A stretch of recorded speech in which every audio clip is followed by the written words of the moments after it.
What ingredient ruins a sandwich for you? Huge pieces of meat that when I bite, instead of cutting and eating a piece, I eat the whole thing and the rest of the sandwich is left meatless. Soggy not fresh tomato. Looking at you, Subway. A piece of lettuce that's a little too brown. Warm wet lettuce on hot sandwiches. Soft, cheap bread that gets soggy with the slightest bit of moisture. This is the one thing that will make me reject a sandwich with revulsion. These are the questions I want to see on AskReddit. What makes a sandwich go from boring to amazing? At the best sandwich places, all the vegetables are basically prepared like side dishes. Marinated, seasoned, grilled, or something. Seasoning and toasting the bread can seriously elevate a sandwich. Someone else making it. Salt and pepper on the veggies. For cold cuts sandwich I like to add red wine vinegar, pepper, oregano and a bit of salt. Hot gardenia. Screw it. What's the best chair? Came here from the Sandwich Post. I had a buddy in high school that was pushing 4 bills. He was a big dude. He had this rocking chair. Lazyboy type. He gifted it to me. And I don't know if it was his weight or what that mushed everything around. But it had been crushed into the most comfortable chair ever. First chair, first violin. Your title is officially concertmaster. Holy crap, the mad lad actually did it. I was the guy from the Sandwich Post. A nice recliner is always a nice chair. You can set it to however you want and they are usually pretty comfy. Herman Miller Eames lounge chair with ottoman. That's one sexy chair. Honorable mention to the Ecorns stressless chair. Those things are comfy. Really like Herman Miller Aaron for work from home. I just splurged on a dining chair from Stressless. After buying all my furniture from IKEA and Goodwill for 10 years.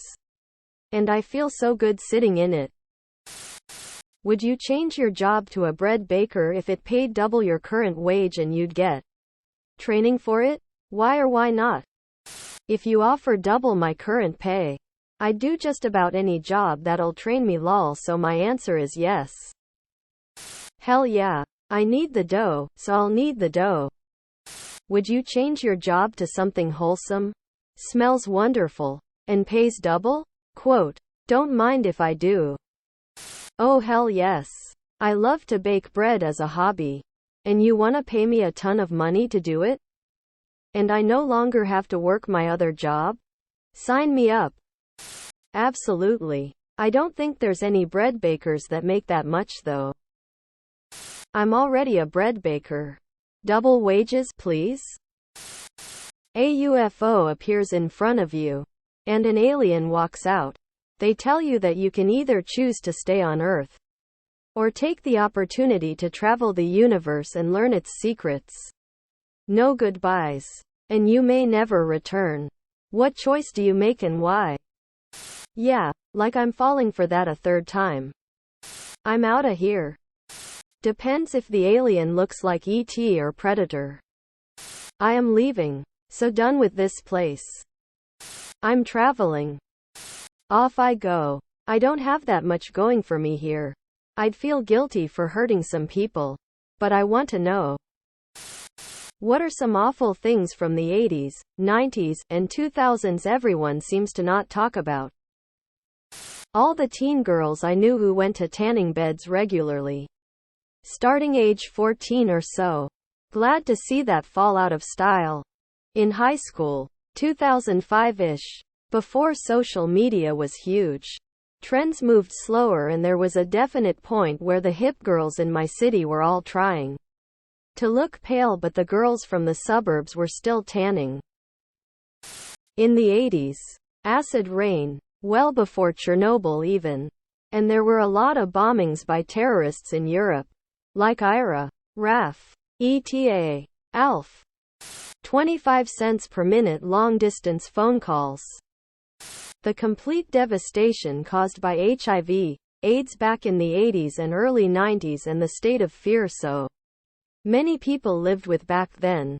Before we knew much about it, people were absolutely terrified.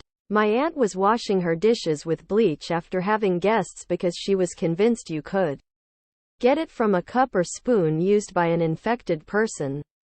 There was a period of time where people just didn't know how infectious it was. My cousin died of AIDS and it was hushed up pretty quickly. She was a straight woman who got it through sex with an infected partner she met at a bar. It was terrifying. People were afraid of her while she was sick. I'm grateful we have treatment and knowledge now. But goddamn, we went through some traumatic shit back then and nobody talks about it now.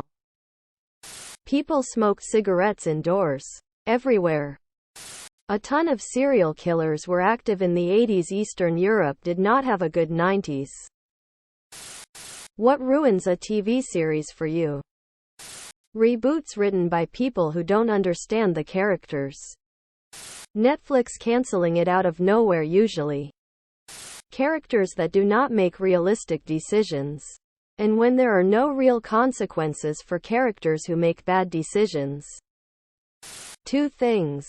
If they jump the shark, and the plot lines just get so fucking ridiculous that even for fiction you cannot suspend disbelief.